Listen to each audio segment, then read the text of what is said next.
Welcome back. Ladies and gentlemen, I now want to draw your attention to something that is a daily headache for urban India. Spam calls. Have you counted how many you get every day? I have. I get at least 5 to 6 a day. And no matter what you do, they just don't seem to stop. It's a pandemic, ladies and gentlemen, and one that is getting out of control. How many times have you gotten frustrated when your afternoon nap was disturbed by a spam call? Or you step out of an important work meeting thinking this is an urgent call only for it to turn out to be someone who's trying to sell you something that you simply don't need. A new survey is now telling us just how crazy spam calls have become and who the biggest spammers in India are. According to a survey by local circles, 60% citizens or 6 in 10 people have complained of getting 3 or more spam calls in a single day. So 60% people are getting at least 3 spam calls a day. And I say at least, and I underline at least. Not just this, 90% of those receiving these calls are receiving them despite registering themselves on the TRAI's National Consumer Preference Register, which is more popularly known as the DND registry. So you essentially register your phone number and the spam calls are supposed to stop. Do they stop? Well, on paper, DND is supposed to block spam calls on your phone, but alas, the DND does not work. The local survey is also telling us who the biggest spamsters in India are. Leading the way are 2 sectors. You probably know this because you're getting these calls every day, at least 4 to 5. 76% of spam calls that we are getting are from financial services and the real estate sector. The survey is also naming and shaming the companies irritating India with their constant calling. Bajaj Finance and the HDFC group top the charts. Question is, should it be this difficult for all of us citizens to block spammers? What should we do if DND doesn't work? What is the option? And why do we not have a law against these spam calls? Mahesh Uppal is a telecom expert who is joining us on the broadcast for a quick chat. Rekha Aggarwal is a consumer advocate at the Supreme Court. Thank you, Mr. Uppal, for joining us. I'm sure you have seen the local circles survey, and honestly, we don't even need to see a survey to tell us just how irritating spam calls are. It's not 1 call a day or 2 call a day. Sometimes you're getting as many as 6 to 7 calls a day. What do you do if the DND also doesn't work? Why does the DND not work? Thank you for having me. And nobody needs to tell me how many spam calls anybody gets, because I myself get at least 6 or 7. And you're absolutely right. Many of them relate to finance services, housing, etc., etc. Now, the real problem why DND does not work is because DND is supposed to work for registered telemarketers. And you may have noticed that the calls that you're getting are actually regular numbers like the ones you and I have. These are numbers which are not registered as telemarketing calls. They are actually numbers of individuals or numbers that individuals have been given, and these people are calling in their own using those numbers. And it is virtually impossible to actually use, the DND has absolutely no effect on that. It has an effect only if, let's say, any of the banks was using its own what are called labels and tags that come with their calling for these calls, which clearly is not the case. Mr. Uppal, I'm going to interrupt you here then. I'm going to interrupt you here. नहीं, Mr. Uppal, आप फिर मुझे ये समझाइए और viewers को ये समझाइए. These are not rogue players we are talking about. Look at the top offenders. The top offenders are well-known companies in this country. Top offenders Yes. are Bajaj Finance and HDFC. Are you telling me, what are you telling me, that their numbers are not registered with TRAI and therefore we cannot Yes. block them? ये कैसे हो सकता है? ये ऐसे हो सकता है क्योंकि इसके बावजूद कि वो कॉल्स, चाहे वो HDFC है या किसी और बैंक की है, वो उनकी किसी एजेंट के थ्रू हो रही है, वो डायरेक्टली उनके नंबर से नहीं हो रही है। उन्होंने शायद ये काम आउटसोर्स किया होगा किसी को, और जब आप फोन उठाते हैं तो वो कहता है कि मैं HDFC बैंक से बोल रहा हूँ, ये बोल रही हूँ, और आप हमारा कार्ड लेना चाहेंगे या लोन लेना चाहेंगे। तो ये जो एक्चुअल कॉल्स हैं, ये उन बैंक्स के नंबर से नहीं हो रही हैं, बल्कि इंडिविजुअल जो कॉलर हैं उनके, या उनको जो नंबर दिए गए हैं, उनके जो इंटरमीडियरीज हैं उन्होंने दी हुए हैं। तो ये कॉल्स जो हैं, ये इसके बावजूद कि इसके बेनिफिशियरीज जो हैं वो वही बैंक है जो आप बता रहे हैं, पर जो कॉल्स हो रही हैं वो बैंक्स के नंबर से नहीं हो रही, और इसीलिए हमें So essentially, Mr. Uppal, what you're telling me, is that telemarketers have outwitted the government and TRAI. That is, I mean, it's as simple as that. Yes. The TRAI put in the DND in place, and telemarketers found a way to completely outwit them. And the TRAI and DND have not kept pace with it. Essentially, marketers ने उनका बेवकूफ बना दिया और हम सबको परेशान कर रहे हैं. Rekha Aggarwal, in a scenario like this, what does a citizen do? I mean, okay, just give me a minute here. I want to come to you with other questions, but to Rekha Aggarwal, what do we do as citizens? Now, TRAI, which is a government body, is not in a position to stop these calls even via DND. So what do we do? I mean, India is being harassed by 3 to 6 calls every day. And do you know how many mobile users there are in this country? 1.2 billion. Almost 80% of this country has mobile phones.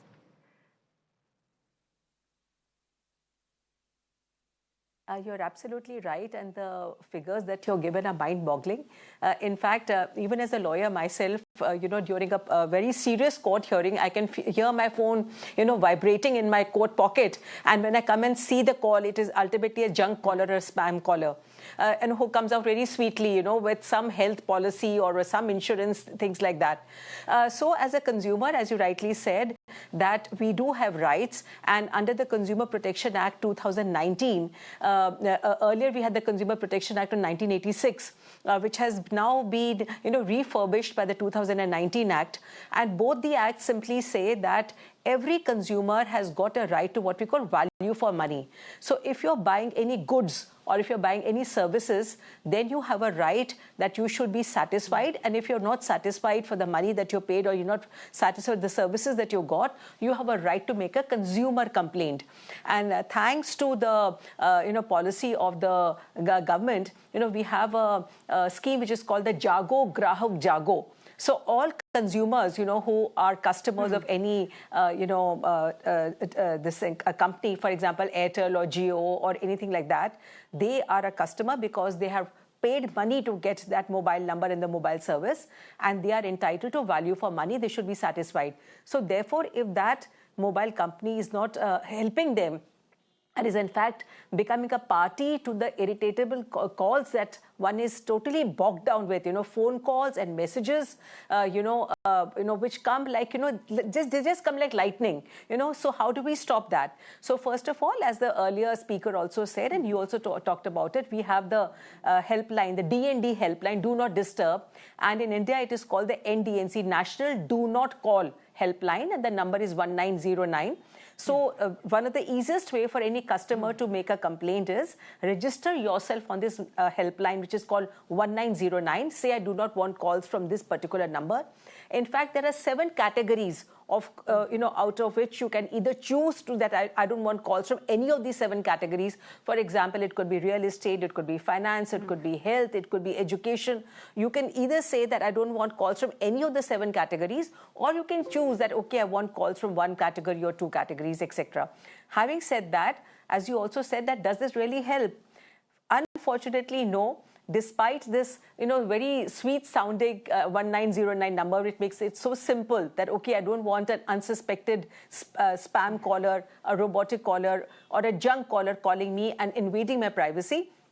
Yet the TRAI on 1st of May, they had laid down these rules that, every company, who wants to kind of advertise, because as they say that there is no business without advertisement. You have to advertise. But therefore, before advertising it and invading anybody's privacy, you have to make sure that you are a registered caller, and then whether if that person who has that person blocked your use the NDNC service or not. And moreover, if after using that NDNC service, if the stakeholder feels that this particular person is registered himself as and he does not want to be disturbed, then the company should not be disturbing. They've got no business to disturb. At the same time, since this policy has not turned out to be very, this procedure has not turned out to be very helpful, we have what is called AI, artificial intelligence spam callers. Spam detection messages have to be used by all these companies. Correct. Correct. And the fact is that telemarketers have actually found ways to circumvent, the TRI and circumvent the DND. They have found a way, whether it is voice over internet that they are using, whatever they are doing, they have found a way. Mahesh Uppal, the fact is, here's the thing, if I get a spam call selling me real estate, the biggest offender in my case is Star Health Insurance, who has been told on multiple occasions that I already have a health insurance by HDFC Ergo. लेकिन वो फिर भी हर दूसरे दिन they will call and they will not stop at one call. My point is, how many times do I block them? My phone gives me, my phones gives me an option of blocking these spam calls, right? Now, these spam calls can be blocked every day, 20 times a day, and yet someone will call you from another number, which is why I want to ask you, Mr. Uppal, how do these people even, 8 minutes, how do these people even have our number? Are our telephone providers, are our, telecom providers the ones that are giving these telemarketers our numbers? Who is sharing this data with them? Well, there are several possible ways that these numbers are being shared. You have a suspicion that the telcos, the telecom operators are sharing them. I have no means of confirming this. However, please remember one thing, that as a society, we are routinely sharing our numbers at all kinds of places. You enter a building, somebody wants your phone number. You receive a package, somebody wants your phone number. You never check who you're giving your number to. So the point is that your number or my number is most likely to be quite easily accessible to people who are up to mischief. And that is unfortunately the reality, because we are essentially a mobile-first country. In other words, we don't have, most people rely only on one number, and that is their mobile number. So that is, now there are things that the TRAI and others could do, but there is only that much they can do, because this is a problem that is not going to be easy to solve. For the reasons that I indicated Mr. earlier. Uppal, this is not a problem. This is a pandemic. Mr. Uppal, this is not a problem. This is a pandemic. Okay. I want you to answer a simple question for me. Please tell me what people like me should do. What should people constantly being harassed and irritated by spam calls 6 times a day do? Clearly, DND doesn't work. All three of us are agreeing DND doesn't work. 90% of those who were surveyed by local circles are saying, "Bhai, we have registered ourselves, phir bhi roz 4, 5 call aa rahe hain." So what do we do? What option do we have? And don't say go to court. How many of us can go to court? Absolutely not. And I'll give you an answer that unfortunately will not please you, and it doesn't please me. The fact is, we really have very limited choice. This is something that is a pandemic over which we have very little control. Now, some level of creativity, some level of muscle that the TRAI could actually bring into this could help. Let me tell you, for example, the kind of things that they could do. For instance, they could demand that, for example, any of these banks, any of these insurance companies, etc., are obliged to take responsibility for anybody calling on their behalf, and therefore are become liable for calls made on their behalf. It's not going to be easy to regulate, but that could be one major deterrent. Okay, when I see, for example, I'm a bank. I'm a beneficiary of these these spam calls, because at least 5 out of maybe 100 do probably take those calls and act on them and maybe buy those insurance products or bank accounts or credit cards. So I'm a beneficiary.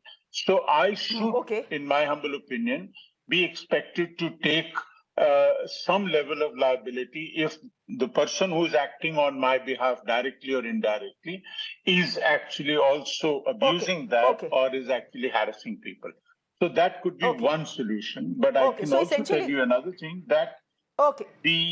this is not a problem that is unique to India. It is a problem that across the world people are struggling with. In India, as I said, because of our reliance on mobile numbers and our culture, which requires us to keep sharing our numbers with all kinds of people in all kinds of unusual and ridiculous situations, that has made the problem worse. Okay, Mr. Uppal, essentially data privacy in this country is a myth. All of us knew it. Now with people getting at least 3 to 4 calls every day across India, it has been established. Rekha Aggarwal, I have exactly 20 seconds left on the show, so please keep your answer brief. I want to ask you, Mr. Uppal is talking about liability for these companies like Bajaj Finance, companies like HDFC that have been named by local circles. My point is, what is the liability right now? 10,000 rupees. How is that a deterrent? Yes, the penalty is very... Absolutely not. It is not a deterrent. I think the penalty should be increased. TRIA is not toothless. The artificial intelligence spam filter should be put into use, and people should become more and more vigilant about their rights and file consumer complaints. One doesn't have to go to court for that. You can make a consumer complaint even online while sitting in the comfort of your own bedroom. And there is an authority called the Central Consumer Authority, CCPA, Central Consumer Protection Authority. Just make one complaint to that. They are also going to come into into play and make sure that they will pull up TRIA if they're not doing their job. So I think that we should all become more vigilant about our rights and not just get irritated and say, oh God, another spam call, Okay. I think that we should become more active about it. No, so... Okay, but irritated we will be if, in the middle of an afternoon nap on a Sunday, you get a call from someone trying to send you a piece of land in Bhiwadi. I mean, for heaven's sake, that's the sort of calls I get. I don't know why they think I have the money. Mahesh Uppal, we'll leave it there for the moment. Thank you very much. Rekha Aggarwal, thank you very much. Ladies and gentlemen, the outlook is fairly pessimistic as far as spam calls are concerned. The two experts on the show are telling me that unfortunately, there is not much consumers can do to stop these spamsters. The government has to step in. Will it step in? We don't know. More importantly, for heaven's sake, stop giving your phone numbers to anyone who asks for it. You are not obligated to give your phone number to someone who's selling you something in a mall. You're not obligated to give your phone number every time you enter a building. Under the law, you're not mandated to do it. Say no. We'll leave it there for the moment. Thank you very much, Mr. Uppal, for joining us. Thank you very much, Rekha Aggarwal, for joining us as well. A quick